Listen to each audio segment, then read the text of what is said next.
What's up, guys? Well, with the release of Season 5 of Cobra Kai this past weekend, we now have 5 seasons to talk about. So, as per usual, I've reviewed the season. Still plan on doing a spoiler live chat, hopefully with my buddy Sean Chandler, but we now are going to rank all 5 of these seasons. Now, this is one of those awesome rankings to where I don't really have to be negative towards any of them, because even though I have my criticisms, all 5 of these seasons I would give an overall positive review to. So, with that being said, there's got to be a bottom, and number 5 for me, the least awesome season of this show thus far, is unfortunately the newest season, Season 5.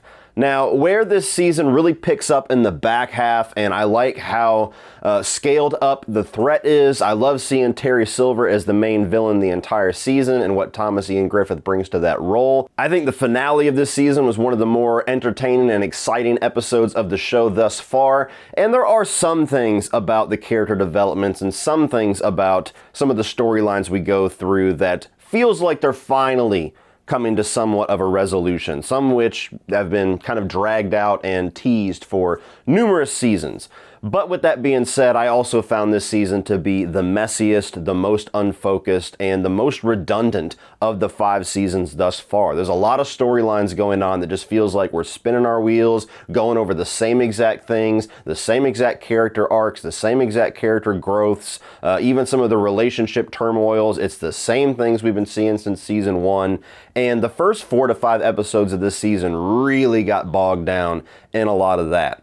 And even the other storylines that are meant to be new, that are meant to be kind of exclusive to Season 5, they're so scatterbrained with the way that they attack all these different storylines to where you'll get a little bit in one episode, then it's not mentioned again for 4 or 5, to where it doesn't feel like all the storylines and all the character arcs are actually intertwined to a season-long story. It just kind of feels like there's just pieces of them kind of floating around for 5 or 6 episodes. So I still enjoyed this season overall. This is still a very entertaining and bingeable show.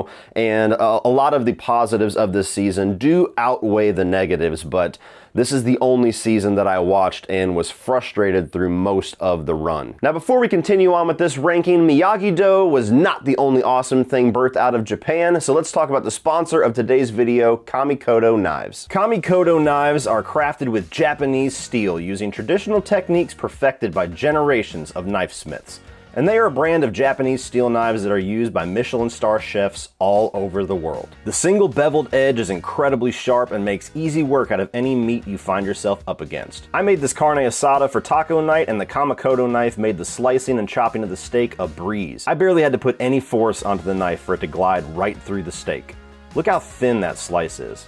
Each knife is individually inspected for quality and comes with a lifetime guarantee. They even come in a nice heavy-duty ash wood box that looks great when on display and makes it a great idea for a gift. Kamikoto is now running a great sale plus an extra $50 off on any purchase with the discount code CODY.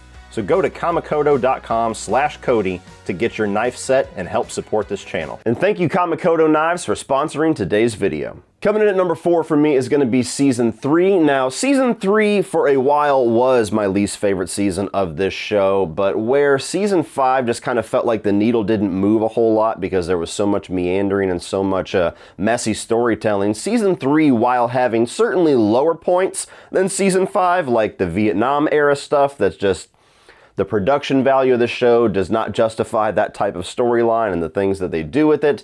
The highs of this season, I feel like, were higher than the highs of Season 5, save for the finales. So Season 3 is very much like an aftermath season. It's all kind of the aftermath of Season 2. You got Miguel's accident, you got Robbie on the run from the law, you've got Kreese now in full control of Cobra Kai, and now Cobra Kai is full on all the bullies and villains of this show, pretty much, and there's not a whole lot of moral ambiguity with those characters anymore. This is also the season where Daniel and Johnny start to really see each other's side of things a little bit more, start to work with each other a little bit better, especially by season end with Elizabeth Shue returning and kind of putting things into perspective for them. I liked the whole trip to Japan that Daniel takes and getting to see Chosen again, and something that is much better in Season 5, getting to explore that character even more. There's just a lot of silliness in this season to me, with mostly the Vietnam stuff, but also with some of the character allegiances, namely Hawk, that just it feels so sudden. Even though they give sprinkles of it throughout the season, they didn't fully make me buy that character's moral change, because he was just full-on psycho in season 1, season 2, and most of season 3, that him kind of turning on a dime to save Dimitri, I don't feel like they executed that as well as they could have. So I enjoyed season 3 much more on rewatch, but still a bit of a messy execution. Number 3 is going to be season 2, and this is where you get full-on Cobra Kai versus Miyagi-Do. Now, there was a lot of that Daniel versus Johnny stuff in season 1, but he was just kind of dabbling into getting back into karate and finding a student in Robbie. Now you literally have 2 dueling dojos, and I think that there was a lot of fun to be had in that season with that. Having Cobra Kai advertised as kind of like the badass side of karate, and you got Miyagi-Do as more the Zen side of karate, and seeing what characters align with what, and the escalating feuds all the way to that massive over-the-top high school fight that is ridiculous but still a lot of fun to watch. I enjoyed seeing some of the love triangle stuff in season 2. This is before it started to get a little bit tiresome and the seasons that follow this. And I think that having Kreese back in and not being full villain yet, even though we know he's going to eventually go that route with Johnny, was nice to see. It was cool to see Johnny and Kreese working together in a positive way.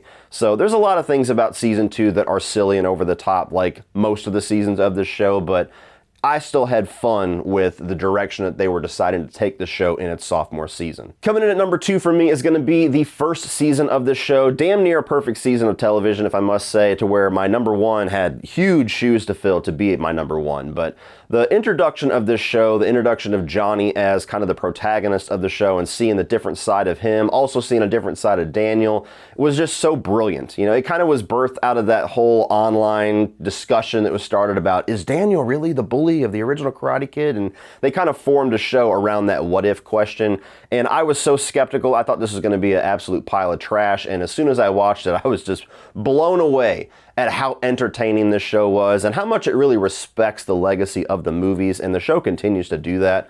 So I loved seeing those different sides of those 2 characters, catching up with them decades later, seeing how they're influencing the next generation of kids, and a lot of things about this season, especially between Johnny and Miguel. I just think back when it was simpler, back when it was a smaller, more focused story, didn't have so much huge-scaled conflicts and so many characters, I really like how small scale and focused this first season was. But my number 1 is still season 4. I just love what this season brings. You know, to me, when season 3 dipped in quality a little bit, I was starting to get worried for this show. I was worried that season 4 was going to feel like the ending and they were going to stretch it past that, and it wasn't going to feel like season 4 was the season it could have been.